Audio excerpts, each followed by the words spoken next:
Fala galera, sejam bem-vindos a mais um Café in Vitro.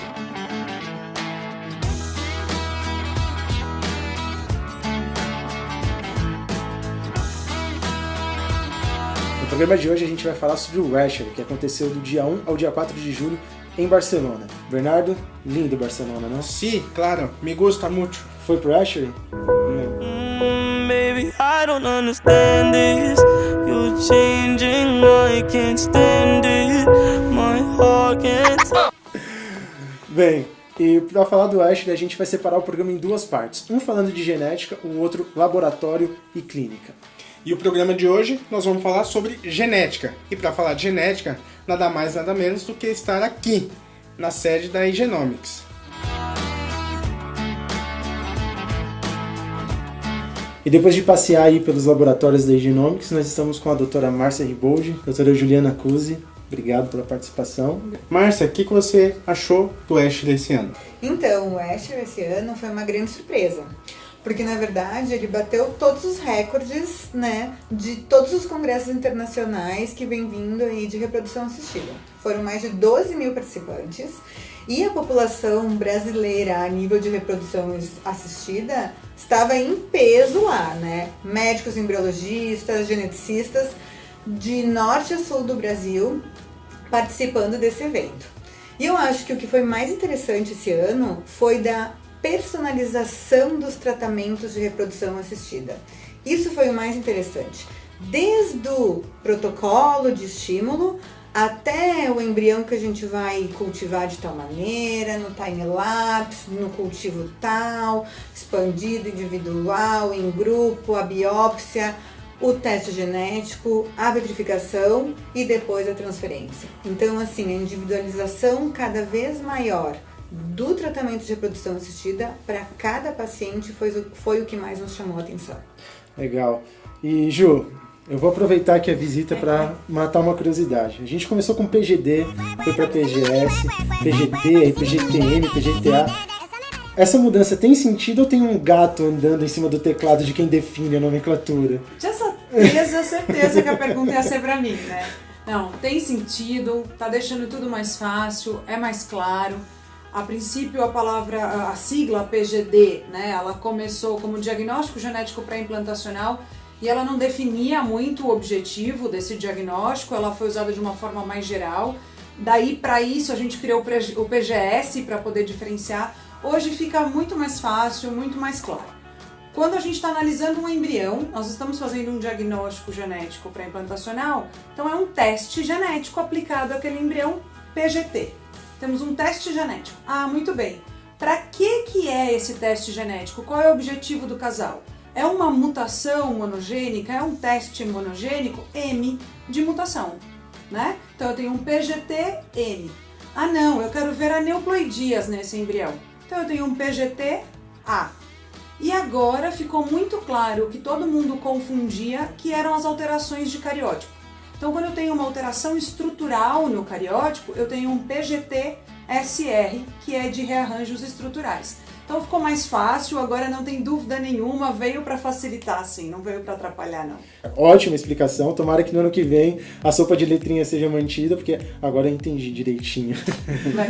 Bem, a Genomics teve uma participação super relevante no Asher desse ano. Então, Márcia, quais são os temas que vocês levaram? Então, na verdade, né, a gente tem sempre dois temas muito importantes. E um dos principais, e é o meu tema de coração, é o endométrio.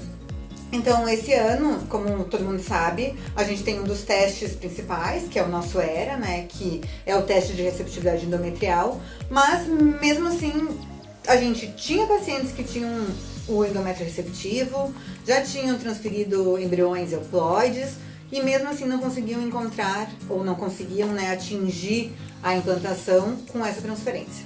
Então a gente começou a se perguntar, quais outros motivos poderiam causar essas falhas de implantação ou até mesmo os abortos no decorrer desse processo? A gente acabou descobrindo que, apesar do endométrio ser receptivo, muitas vezes ele pode ter uma casquinha, como se fosse uma feridinha que a gente tem na nossa pele, que não deixa o embrião de maneira nenhuma implantar. E aí E com isso a gente foi vendo que essa suposta casquinha era um nicho do endométrio, o microbioma endometrial. O que é esse microbioma? O microbioma nada mais é que o ambiente que tem dentro do útero das mulheres. E esse ambiente é formado por uma série de bactérias, que até poucos anos atrás a gente pensava que o útero era um ambiente estéril, mas não. As mesmas bactérias que a gente encontra na vagina, muitas delas a gente acaba encontrando dentro do útero, em proporções diferentes, é óbvio.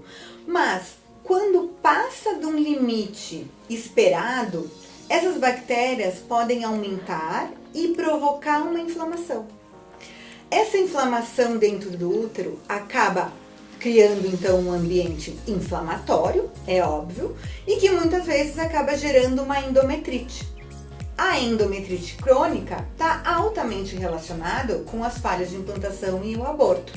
E a gente também conseguiu ver que a presença de uma endometrite crônica acabava tendo uma alta relação com a deficiência de lactobacilos no endométrio.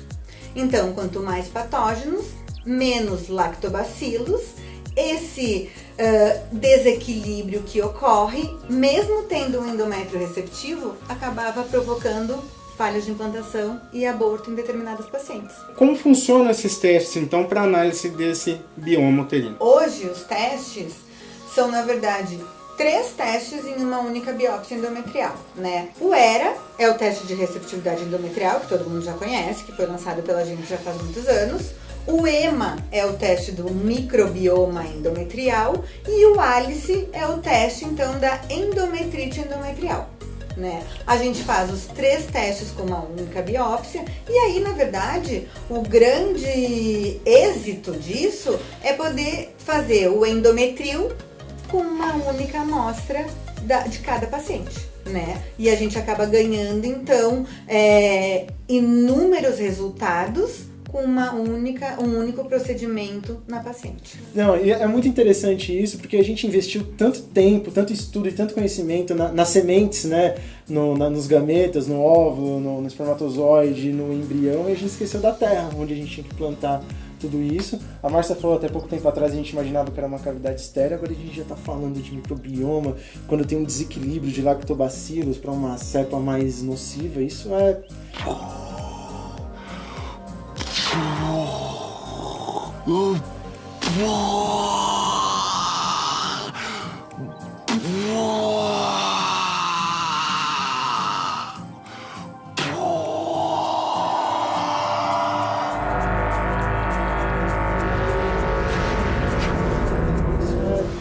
blow mind, e eu imagino o quanto isso ainda vai ter de informação nos próximos anos. E o mais importante é a gente pensar que atrás de todos os testes que a gente faz, tem sempre muitos e muitos anos de pesquisa. E isso que dá a segurança de a gente poder aplicar isso na nossa rotina do dia a dia e ter tanto credibilidade quanto qualidade para comprovar que isso é real. Fazendo esse teste, a gente pode aumentar os resultados. Fazendo outro teste, a gente pode conseguir chegar a ter uma gestação numa paciente que antes nunca foi possível, né? É muito legal você falar isso, eu vou abusar da honestidade aqui.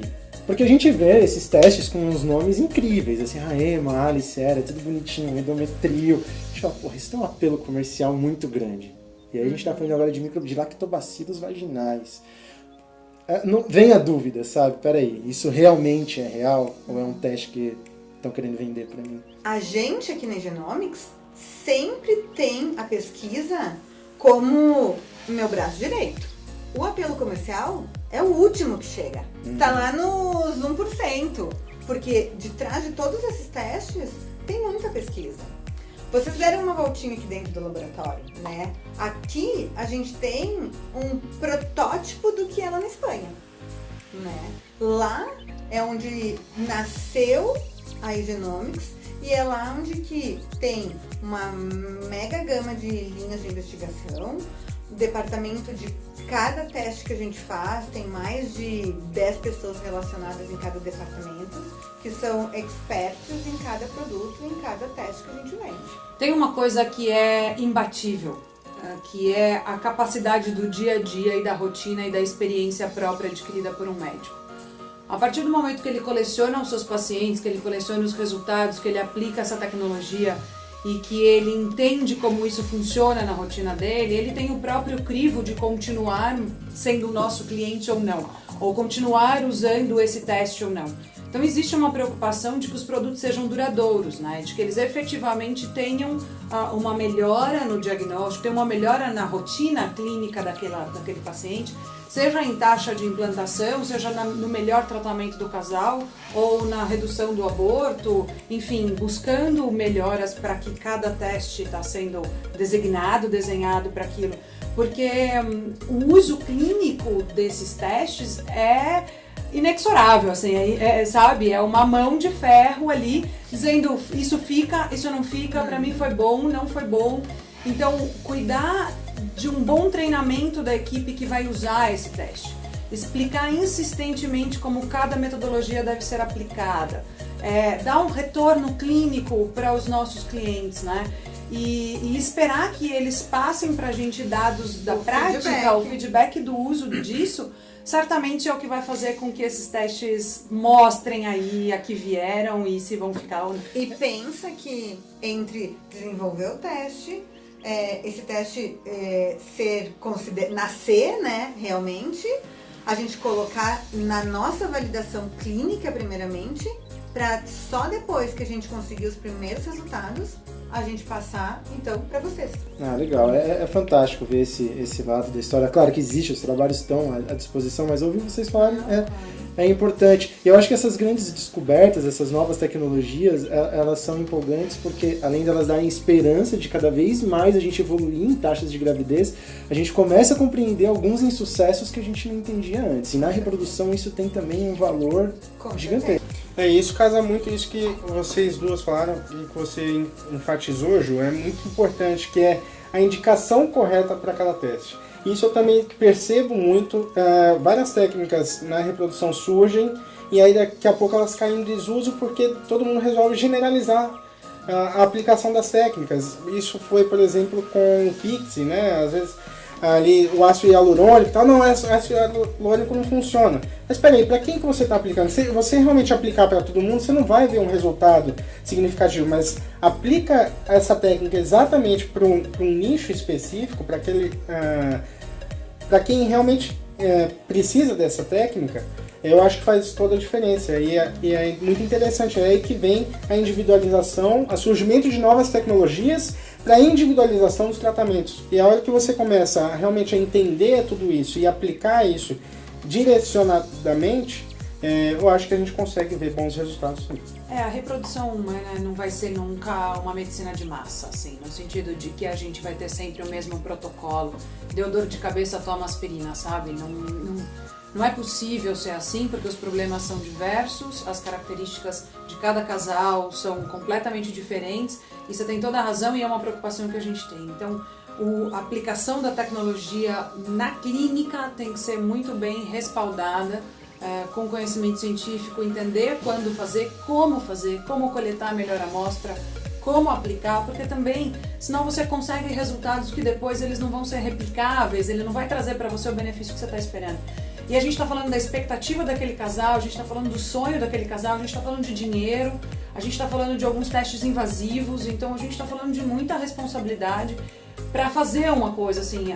A Genomics tem isso, eu e a Márcia a gente conversa demais sobre isso, não é para fazer muito, é para fazer bem, sabe? É para fazer bem. O muito, ele vem ao longo do tempo quando aqueles bons exames realizados trouxerem bons resultados. Então a longevidade faz a gente fazer muito. Não é para explodir com muitos que não sejam bem aplicados, entendeu? Pessoal, esse programa tá muito legal, com muito conteúdo. Então a gente vai fazer um break para não se estender muito, mas acompanhe que daqui a pouco tem mais Café in Vitro, mais Márcia Riboldi, mais Juliana Cusa aqui no Genomics. Fiquem de olho.